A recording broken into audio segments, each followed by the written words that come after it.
Welcome back.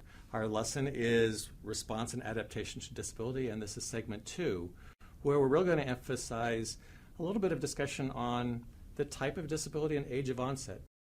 Because when we think of response to disability, oftentimes we're thinking about it as a personal thing, that, how does the person deal with it? But yet, if you think more broadly, there are a lot of issues related to the disability as well as age of onset that have a big impact. So I'll first talk about the disability because the type of disability matters. When we look at that, we think about it in terms of what's the severity of it? Is it a disability that's particularly severe, or does it have lesser impact? We think about it in terms of, is it hidden or visible? We've made reference to that in earlier lessons. We also look at it in terms of the bigger picture as the nature of the disability. How does it progress, if you will? Is it a disability that remains the same? So a person is deaf and is deaf their entire life. Is it progressive, where, for example, like in my case, as I get older, my hearing is tending to get worse? Is it something that is episodic, where every now and then, people, for example, who have vertigo, may not have it all the time, but it's there occasionally. So how is the disability even presenting itself? And then I think the other, probably one of the more significant pieces of when we think about the disability is the stigma attached to it. Okay? We've talked stigma before, but I do want to reemphasize the notion that people have different responses to different disabilities. So if we think of amputation or spinal cord injury as a disability, there's a different kind of a response to a physical disability than if we say someone has bipolar disorder. It's an invisible disability. Very different responses to those kinds of things. Moving on from talking just about the disability as a factor, I want to mention age of onset, because that's probably at least equally as big as any of the factors we've talked about. When did you become disabled? Were you born with a disability? I've got a couple of speaker clips I want to show you from some individuals who were born with a disability. It's incorporated into who they are. And the magic pill question, the question that says, if you had a pill, would you take it so you could regain your sight or your hearing or whatever? I'd like you to listen to these clips and hear what these individuals have to say, because being born with a disability oftentimes does give you a different perspective. I would absolutely not be interested in taking a magic pill, and that would be because the visual impairment being a characteristic of me, and what I consider to be a somewhat smaller characteristic, is still a characteristic that has ultimately played a role in developing who I am. It has given me the ability to be much more open to not only people, but to possibilities. When something happens that's adverse or tough, it's not, oh, I can't deal with this, I'm going to curl up in a ball. It's, okay, here's another rough situation. Let's make it work like I've made all the others work. I've had to educate myself in many ways. I became a teacher of myself, which allowed me to teach others. I learned how my mind worked, and I spent a lot of time in school, K through 12, thinking about how to better myself, because a lot of times if educators didn't know how to adapt for you, you sat in a corner. So I wasn't just going to sit in the corner and do nothing. I read a lot. I gained an advanced vocabulary. I spent a lot of time becoming who I am. And my interactions with music and my love of music, a lot come from the fact that I can't see it that well. And all those things and others that I haven't mentioned culminate and come together to make me the person I am. So why would I want to blow out a major portion of my personality just for some 20/20? It's not worth it.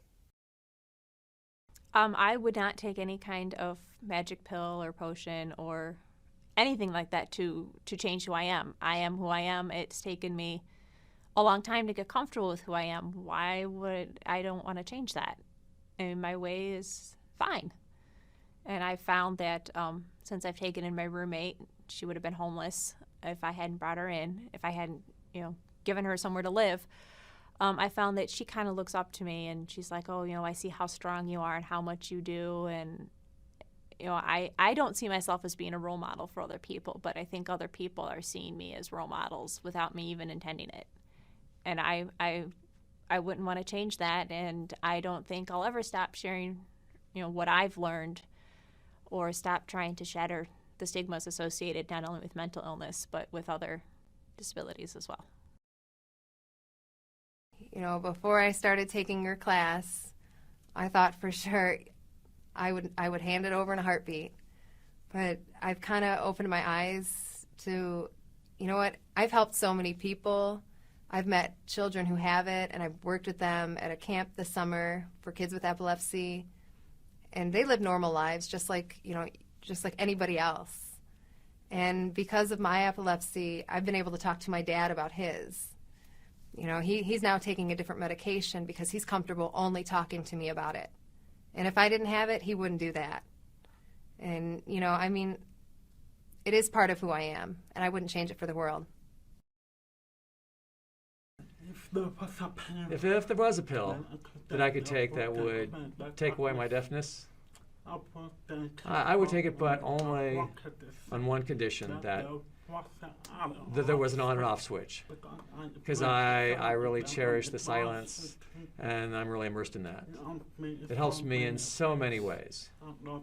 I know that some hearing people who go to, or they go to an orchestra, because I know some hearing people, orchestra, to immerse themselves in thought. They'll sit and let the music flow from within and through them, and they will think about things. I can do that anywhere I want. I know that hearing people kind of escape, go away, go like to an island, or make sure it's quiet when they're on vacation. I have my vacation right here anytime. Please know, not everyone who is born with a disability would necessarily keep it.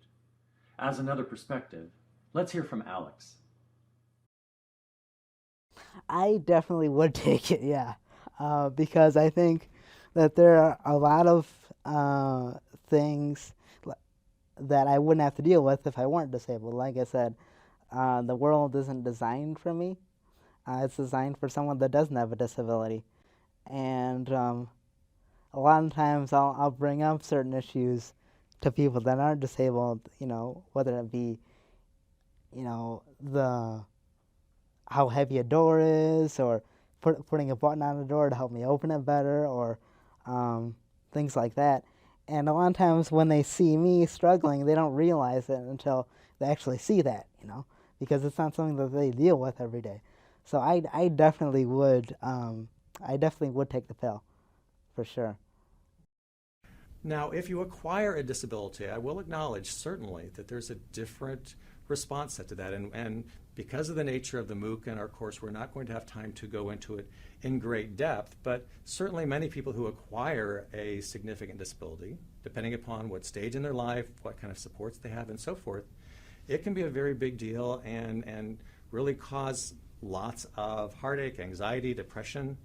But what we know also from studies that have been done is that over time, those negative feelings lessen, that people rate their quality of life later as improving over time. So initial response is not necessarily the response that we ultimately get, but certainly from an acquired standpoint, it does make a difference. If I had a magic pill to have the disability or not, that's really a double-edged sword.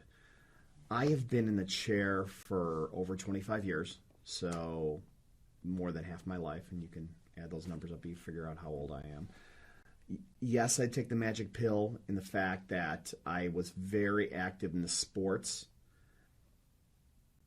but no at the same time, because the availability and the opportunities of different types of sports that I have had exposure to has made me very happy, and I believe it's a blessing in disguise because of the path that I've taken through Think First Injury Prevention Foundation and talking to high schools and middle schools about making sound choices to prevent spinal cord and traumatic brain injuries. again, not something I'm a huge fan of personally, having one myself. If I could, somehow snap my fingers and not have one, I would do it in a heartbeat just to try to fit in because there's so much stigma to disability now. But, I mean, I guess it keeps people different, makes you think on your feet, and I guess you just kind of learn to live with it and go on.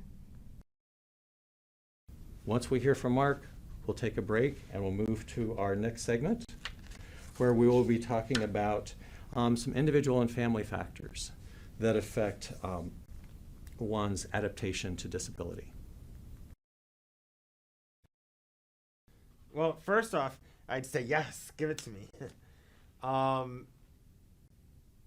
That said, I don't know who, I mean, just frankly, I would think anybody with any medical type of condition or ailment would take the pill just to be cured for that sake.